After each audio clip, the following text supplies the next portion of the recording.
السلام عليكم ومرحبا بكم معايا في القناه. اليوم ان شاء الله غادي نحضر معكم واحد لاطاط اللي كتجي زوينه بزاف في المذاق، والشكل ديالها حتى هو كيجي زوين. غادي نحضرها بكريمه الحامض ولا مورينغ. تابعوا معايا الفيديو باش تعرفوا على المقادير وطريقه التحضير.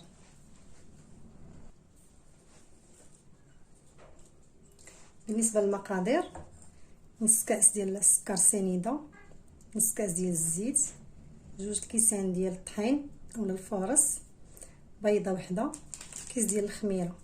هاد المقادير ديال العجينه اللي غتكون الطبقه الاولى.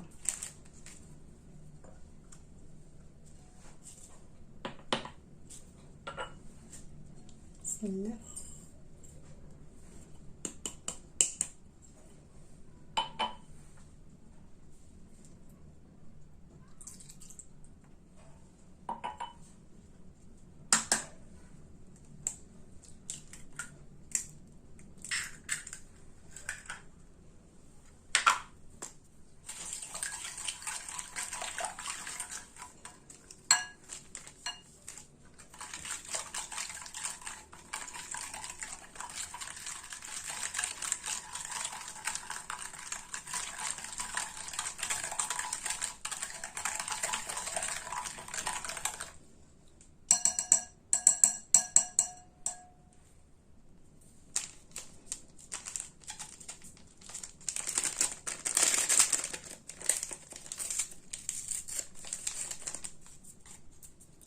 بالنسبه للطحين مغربلاه من قبل. عندي الكاس الاول والكاس الثاني غنديرو غير بشويه بشويه.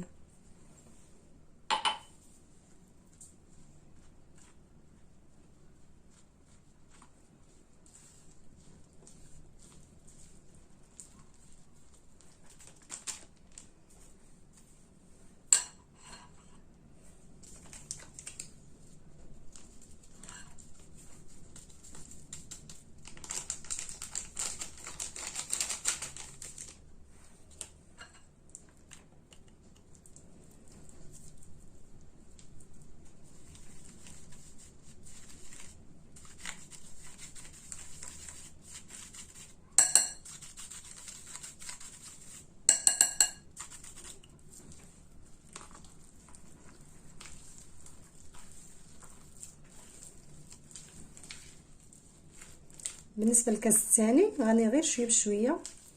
كيف ما كتعرفوا الدقيق راه كاين اللي كيشرب وكاين اللي ما كيشربش، حتى البيض الا كان كبير يقدر لنا 2 كيسان، نقدروا نزيدوا نقدروا نقصوا شويه. فكنخدموا بحذر وكنحطوا بشويه بشويه حتى كنكملوا.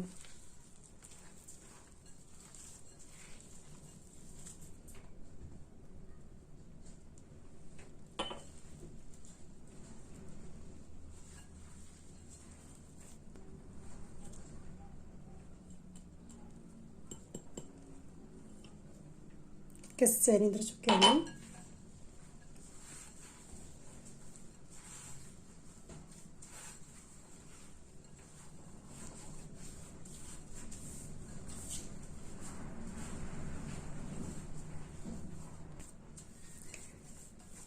دابا 2 كيسان وباقا كتلصق لي واحد شويه، فغنضيف واحد المعلقه. بالنسبه لهاد المعلقه راه مره كنزيدها مره ما كنزيدهاش على حساب الطحين والبيض. كيف ما قلت لكم الا كان البيض صغير هذيك المعلقه ما كنزيدهاش، ومن الاحسن يكون البيض متوسط، ما يكونش كبير وما يكونش صغير. المهم دابا انا غادي نجمعها مزيان، ندخل فيها الطحين ديال هاد المعلقه.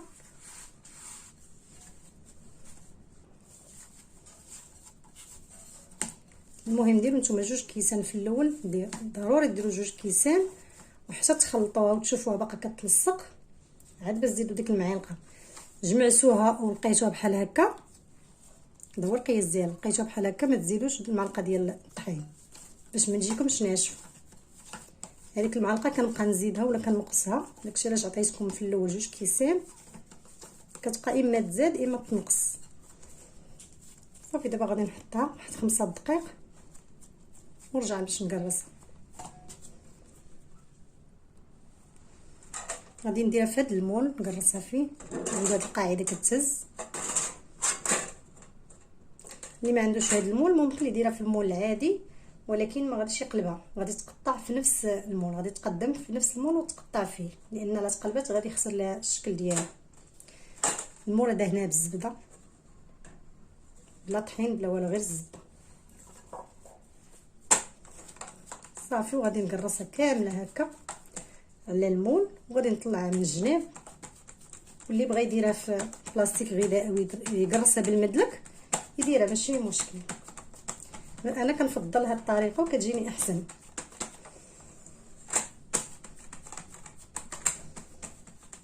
صافي كنبقى معايا بحال هكا حتى كنقرصها كامل،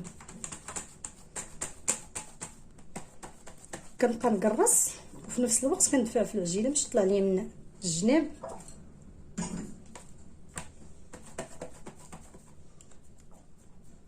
طلعنا هكا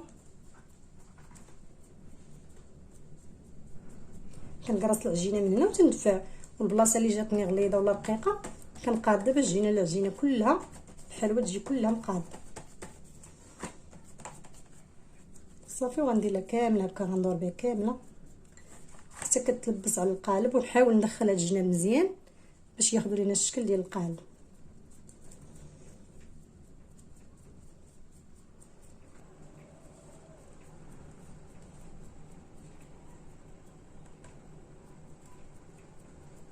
صافي دابا انا كملتها، كنضغط عليهم من هنا مزيان كيف ما قلت لكم باش يشدوا لينا الشكل ديال القالب.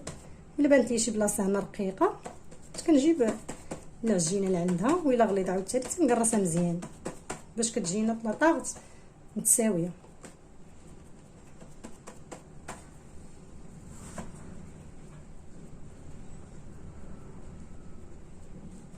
كنطلعها وكنضغط عليها بيدي من هنا باش تجي مقاده، باش ملي طيب ما تلصقش لينا في هاد الجوانب ديال القالب.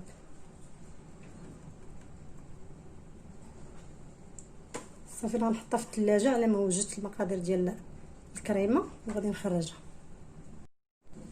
بالنسبه لمقادير الكريمه 4 البيضات غادي ناخذ لهم الصفر ديالهم فقط، حامضه محكوكه قشور ديالها، 2 معالق كبار ديال المايزينا اولا النشا، نص كاس ديال عصير حامض عصير الليمون، كاس الا ربع ديال السكر سنيده اولا كاس الى ربع، كاس معامرش، كاس ديال الماء عادي، كيس ديال فانيلا.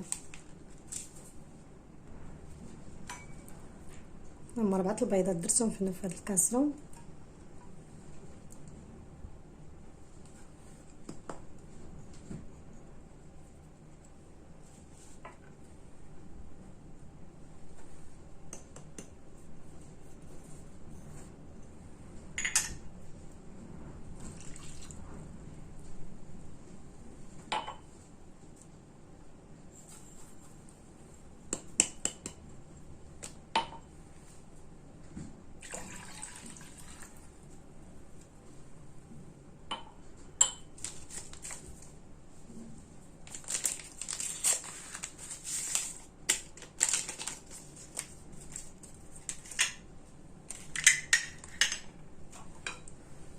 وغادي نخلطهم مزيان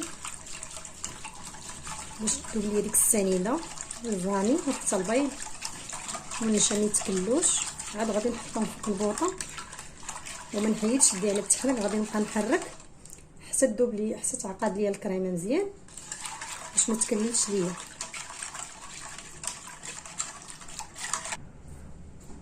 حطيتها دابا فوق البوطه، البوطه مهيله شويه ما تكونش مجهده باش الكريمه ما تحرقش. صافي كتصبر هكا على التخلاط حتى كتوجد الكريمه، ما كنتوقفش باش الكريمه ما تجيش ليا مكله.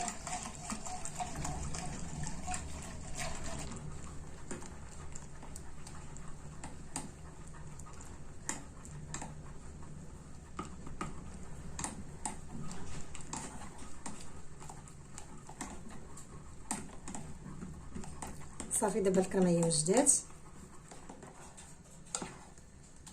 قالت مزيان، ما نخليوهاش تقال بزاف، غير كتطلع فيها ديك الغليه مزيان وكتبان لينا تقال صافي كنطفيو عليها. ندردها غير واحد شويه، البوطه طفيتها، ندردها واحد شويه يحيد من هذاك البخار وغادي نديرها فوق حلوه.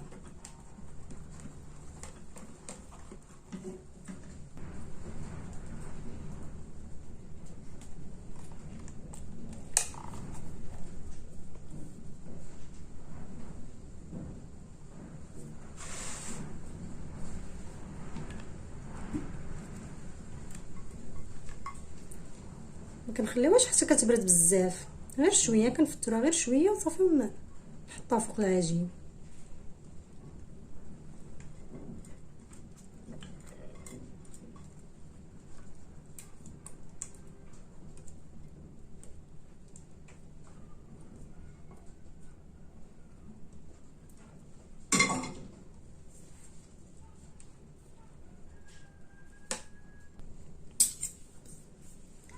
ندير معلقه من الاحسن، كنحاول نوزعها كامله باش توصل الجناب ديال المول وتجي قاده، ما تجيش جهه غليظه وجهه رقيقه.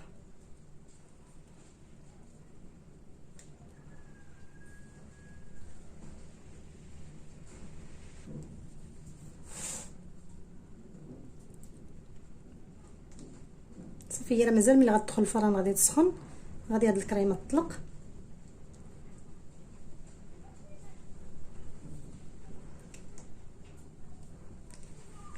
صافي دابا غادي نحطها جنب وغادي نطلع بياض البيض اللي فصلته على الصفر، 4 ديال البيض البيض. غادي ندير معاه كاس لارو ديال السكر سنيده، كاس مع مرش. من الاحسن السكر نديرو حتى الاخر باش البيض غير كيطلع لينا.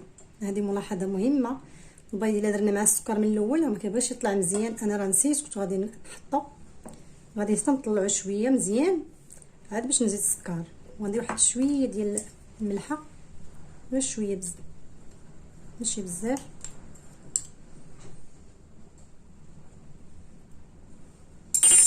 صافي وغادي نطلعو مزيان كما قلت لكم حتى كيطلع ليا ولي بحال الثلج، عاد باش غادي نضيف عليه السكر، يعني تيطلع تماما يطلع مزيان. بالنسبه للبيض الا ما طلعش مزيان راه الحلوه ما غتنجحش، ضروري البيض يكون طالع مزيان. فاش كنقلبوا هذا الاناء ما كيهبطش لينا البيض، بياض البيض.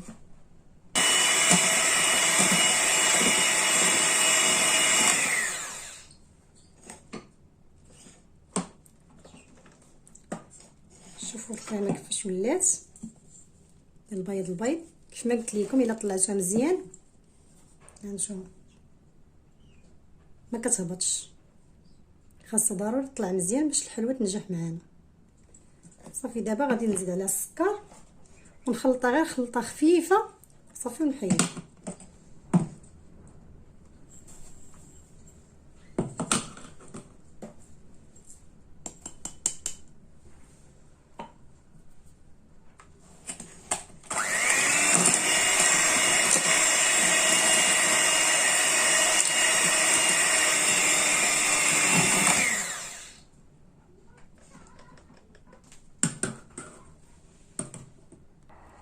صافي الكريمه دابا هي موجوده، غادي نديرها في هذا البوش.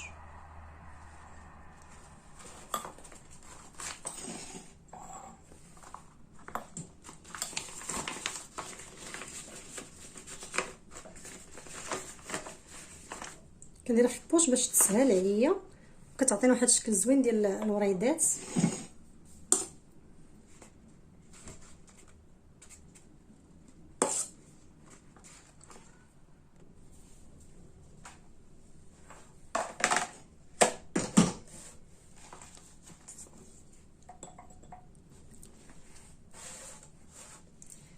صافي كنبدا نحط هنا في الجناب، كنحط كنرفع يدي الفوق باش كتعطيني داك الشكل ديال داك الخيوط،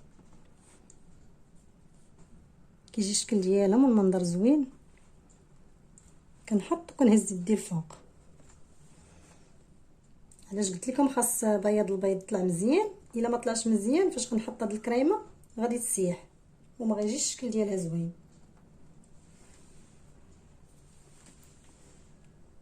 انا غادي نكملها دابا كامله بحال هكا.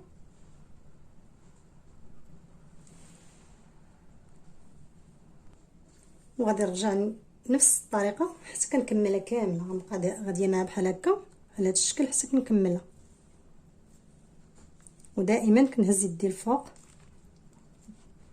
وتنجرها. من فاش كنحط هاد الوريده نكملها تنجر البوش الفوق.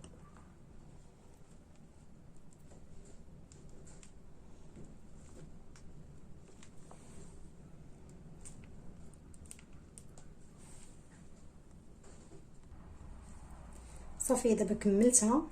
في اول فيديو قلت لكم ما ديروش البيض صغير. علاش؟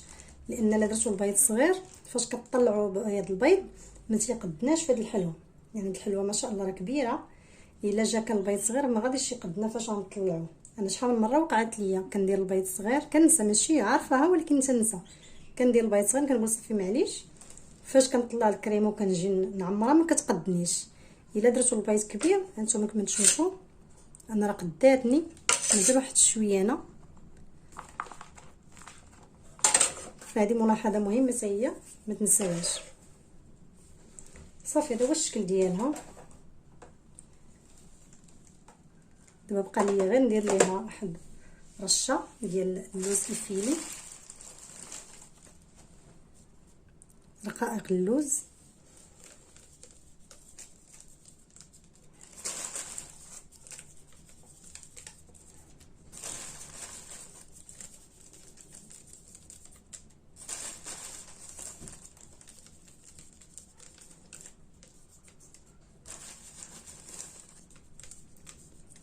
هاد اللوز فاش كطيب كيعطي واحد القرمشه زوينه، حتى المذاق كيجي زوين معاه.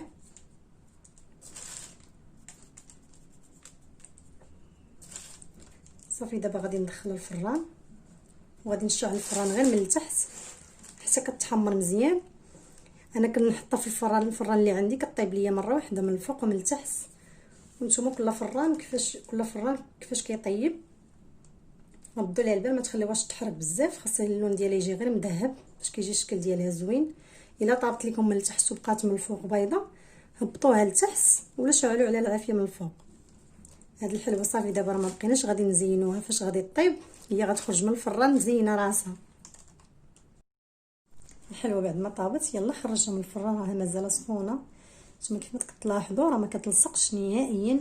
فاش كطيب هي تتجمع بالمساعده ديال الزبده، غير دهنوها مزيان راه ما غاديش تلصق ودغيا كتحيد بكل سهوله. دابا غادي نخليها تبرد واحد شويه ونديرها في الطبسيل التقديم ونوريها لكم. وهذا هو الشكل النهائي ديال الطورطه اللي حضرت معكم اليوم اولا لاطاط. كتجي مذهبه اللون ديالها وكتجي مقرمشه.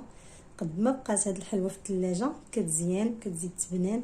كنتمنى الوصفه ديال اليوم تعجبكم وتجربوها، اكيد ان شاء الله غادي تنجح معاكم.